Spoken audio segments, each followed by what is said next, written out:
Saya Tesalonika Maria akan mempresentasikan hasil review dari dua TA yang berbeda dengan metode yang berbeda. TA yang pertama yaitu berjudul Pengaruh Mutasi dan Reward terhadap Kinerja Pegawai pada KPP PMA 2 yang ditulis oleh Hardwiana Gita Marlina di tahun 2025 dengan jenis penelitian yaitu penelitian kuantitatif dengan metode analisis regresi linear berganda. Adapun temuan dari TA yang pertama ini yaitu pada halaman 12, penelitian terdahulu menunjukkan hasil yang berbeda. Misalnya ada penelitian yang menemukan mutasi berpengaruh signifikan, tetapi ada juga yang menemukan mutasi tidak berpengaruh. Hal yang serupa juga terjadi pada reward. Sehingga research gap memang sudah ditemukan, tetapi peneliti belum cukup menjelaskan mengapa hasil penelitian terdahulu berbeda. Sehingga alasan akademis untuk melakukan penelitian baru masih kurang mendalam. Adapun solusi yang didapatkan yaitu dengan membandingkan karakteristik objek, responden, periode, indikator, dan metode penelitian terdahulu.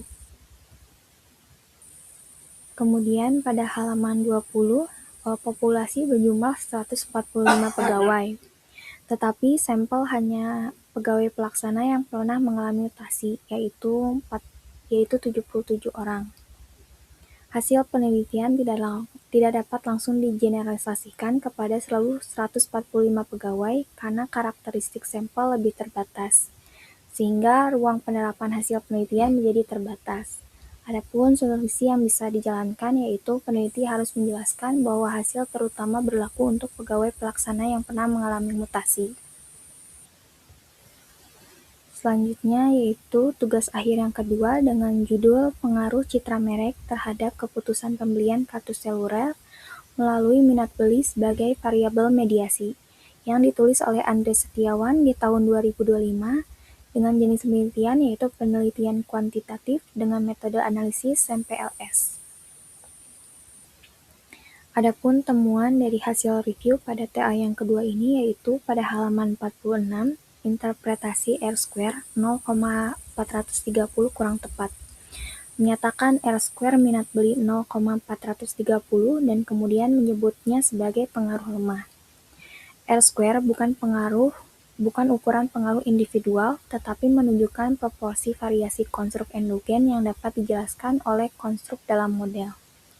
Sehingga pembaca dapat salah memahami R-square sebagai presentasi pengaruh langsung. Adapun solusi yang didapatkan yaitu lebih tepat dijelaskan bahwa 43% variasi minat beli dapat dijelaskan oleh citra merek, sedangkan sisanya berasal dari faktor lain di luar model. Kemudian pada halaman 47, interpretasi Q-square belum konsisten. Pembahasan nilai mengenai keputusan pembelian 0,368 dan minat beli 0,255. Peneliti menggunakan istilah predictive relevance, tetapi dalam pembahasan juga menggunakan istilah predictive akurasi tanpa menjelaskan perbedaannya. Sehingga fungsi Q-square dalam evaluasi model dapat dipahami secara kurang tepat.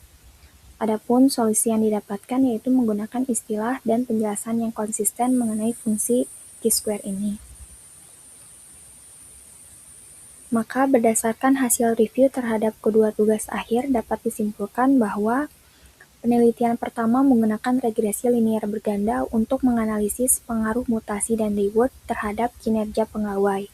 Sedangkan penelitian kedua menggunakan SEM-PLS untuk menganalisis hubungan citra merek, minat beli, dan keputusan pembelian dengan minat beli sebagai variabel mediasi. Penelitian pertama memiliki keunggulan dari sisi model analisis yang lebih sederhana sehingga hubungan antar variabel lebih mudah dipahami. Sementara penelitian kedua memiliki model yang lebih kompleks karena melibatkan variabel mediasi dan pengujian outer model serta inner model.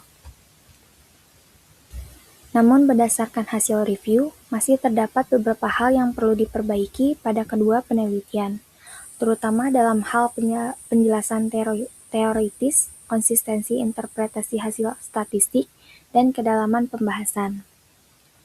Secara keseluruhan, review ini menunjukkan bahwa penggunaan metode penelitian tidak hanya perlu dilihat dari apakah metode tersebut sudah digunakan, tetapi juga dari ketepatan penerapan, interpretasi hasil, konsistensi angka, serta kesesuaian antara hasil analisis dengan kesimpulan penelitian.